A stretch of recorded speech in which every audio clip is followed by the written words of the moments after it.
Sumo और निंगी food street में घूमने आए थे क्योंकि निंगी को भूख लगी थी। सुमो ने उसे डम्पलिंग्स ट्राई करने को दिए और उदास चेहरे के साथ कहा कि हमें ये आखिरी बार ही खाने मिलेंगे। इस जगह को तोड़कर फिर यहाँ पे एक शॉपिंग मॉल बनाने वाले हैं और यहाँ पे मेरी काफी सारी यादें जुड़ी हुई है। निंगी उस बात को बहुत ही ध्यान से सुन रहा था और फिर वो गहरे विचारों में खो गया। थोड़ी देर वहाँ पे वो लोग घूमे फिरे, खाना खाया, मजा किया।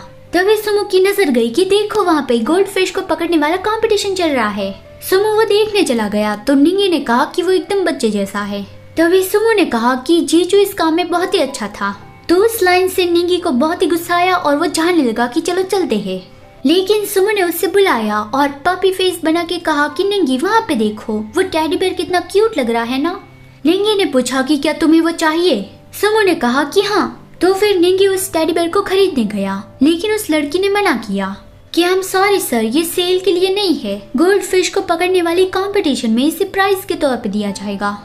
तो फिर सुमो ने कहा कि कोई बात नहीं निंगी, छोड़ो भी, मुझे इतना भी ज्यादा वो नहीं चाहिए था। लेकिन निंगी ने सारे बैग रखे नीचे और वो कंपटीशन में हिस्सा लेने चला गया। निंगी 100 बार फेल हो गया, फिर भी वो कोशिश कर रहा था और उस वजह से उस लड़की के पसीने छूट रहे थे। सुमो निंगी को चीयर कर रहा था कि तुम ये कर सकते हो। लेकिन जब भी निंगी मछली पकड़ता, मछली नेट तोड़कर फिर से पानी में चली जाती। इस तरह से निंगी के हाथ से 108 जालियां टूट चुकी है। यहाँ तक कि निंगी एक छोटे बच्चे के सामने भी हार गया। और एक मिनट, ये बच्चा तो बिल्कुल गुआनशुन जैसा ही दिख रहा है। जो भी हो, वो बच्चा तो बहुत ही खुश था और निंगी उस बच्चे से हार के गुस्सा था। वो लगातार कोशिशें करता ही रहा और फाइनली आधे घंटे के बाद सुमो को वो टेडी बेयर मिल गया कि कांग्रेचुलेशन, अब ये टेडी बेयर आपका है।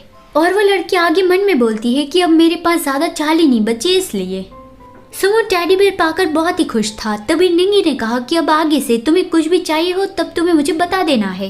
मतलब कि जब सुमो ने कहा था ना कि कोई बात नहीं निंगी, छोड़ो भी, मुझे वो इतना ज्यादा भी नहीं चाहिए था, तो तब निंगी समझ गया था कि सुमो को इसे पाने का बहुत ही मन है। तो इसलिए निंगी ने इतनी ज्यादा मेहनत की वो सारी जालियां तोड़ने में, आई मीन गोल्ड फिश पकड़ने में। वो बात सुमो के दिल को छू गई। उसने कहा कि ओके, मैं अब आगे से बता दूंगा। निंगी ने कहा कि सुमो एकदम बचकाना है। तभी सुमो का कहीं पे ध्यान गया और वो टेडी बेयर निंगी को थमा के जाने लगा कि बस 1 मिनट रुको, मैं अभी वापस आता हूँ। वो तो भाग के चला गया। तो फिर निंगी बैठ के उसका इंतजार कर रहा था। तभी 2 लोग आके वहाँ पे देख रहे थे कि उस आदमी के पास पड़ा टेडी बेयर कितना क्यूट है ना। अनजाने लोग उसकी ओर देख रहे थे। तो फिर निंगी ने गुस्से से उन लोगों की ओर देखा। तुरंत ही वो दोनों वहाँ से 9 तो 11 हो गए। तभी सुमो का फोन बजा। निंगी ने देखा तो जीजू का मैसेज आया था कि क्या तुम ठीक हो। तुरंत ही निंगी ने उसे डिलीट कर दिया और हिस्ट्री भी क्लीन कर दी।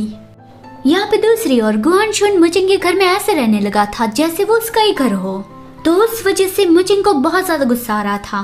गुआनशुन मुचिन की स्क्रिप्ट देख रहा था और उसने अपने असिस्टेंट को फोन लगा के कहा कि उसकी स्क्रिप्ट में कितने सारे किस सीन है, ऐसा तो बिल्कुल भी नहीं चलेगा।